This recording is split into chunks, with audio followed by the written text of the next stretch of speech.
तो हेलो बच्चों, आज हम पढ़ने वाले हैं उत्तराखंड के प्रसिद्ध पंचप्रयाग के बारे में और गंगा किन किन सहायक नदियों से मिलकर बनती है। ठीक है, तो हम स्टार्ट करते हैं। हम सबसे पहले हम देख लेते हैं। यहाँ पे हम संतोपद हिमानी जो एक बर्फ़ का ग्लेशियर है, ठीक है, वहाँ से स्टार्ट करते हैं बद्रीनाथ में। ठीक है, वहाँ से एक नदी स्टार्ट होती है। दो नदियाँ निकलती हैं जिनका नाम, एक का नाम है विष्णु गंगा और एक का नाम है धौली गंगा। तो ये दोनों मिलकर एक प्रयाग बनाती हैं।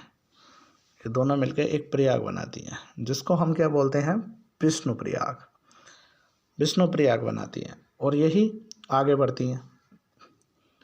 विष्णु प्रयाग बना के ये अलकनंदा बनती है, अलकनंदा नाम बनती है, अलकनंदा के नाम से आगे जाती हैं।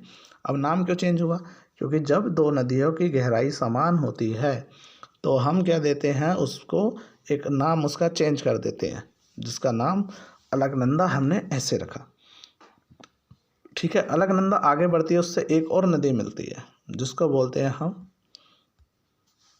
एक और नदी मिलती है जिसको बोलते हैं हम नंदाकिनी। नंदाकिनी मिलती है। नंदाकिनी फिर किससे मिलती है? नंदाकिनी अलकनंदा से मिलती है और एक और प्रयाग बनाती है जिसको तुम नंद प्रयाग बोलते हो। क्या बोलते हो? नंद प्रयाग। ठीक है, फिर वही नदी अलकनंदा आगे बढ़ती है। क्यों अब नाम चेंज क्यों नहीं हुआ? क्योंकि अलकनंदा की गहराई नंदाकिनी नदी की अपेक्षा ज़्यादा है, इस वजह से। ठीक है, आगे बढ़ते हैं। आगे फिर अलकनंदा आगे बढ़ती है, आगे बढ़ती हुई ये पिंडार गंगा से मिलती है। पिंडार गंगा से मिलती है और इन दोनों से मिलने के बाद ये क्या बनाती है, एक और प्रयाग बनाते हैं जिसको बोलते हैं हम कर्ण प्रयाग। ठीक है, फिर ये आगे बढ़ती है अलकनंदा। अब फिर नाम चेंज क्यों नहीं हुआ? क्योंकि अलकनंदा की गहराई पिंडार नदी की अपेक्षा ज़्यादा है, जिसकी गहराई ज़्यादा वो आगे बढ़ेगी। अगर गहराई समान तो नाम चेंज हो जाएगा।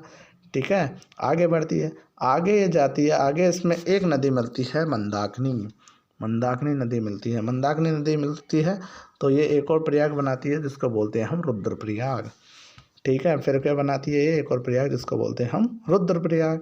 फिर अलकनंदा नदी आगे बढ़ती है, आगे बढ़कर ये फिर एक और नदी से मिलती है जिसको बोलते हैं भागीरथी और अलकनंदा का संगम होता है और उसको बोलते हैं प्रयाग। ठीक है, जहाँ नदियों का संगम उसको क्या बोलेंगे, हम प्रयाग बोलेंगे। अब दोनों नदियों की गहराई समान होने के कारण क्या हो जाती है, अलकनंदा नदी का नाम हम चेंज कर देते हैं। अलकनंदा और भागीरथी नदी का नाम चेंज करके देवप्रयाग से हम क्या बना देते हैं, गंगा बना देते हैं। वहाँ से गंगा आगे चली जाती है, क्योंकि गहराई समान, तो नाम रख देंगे गंगा।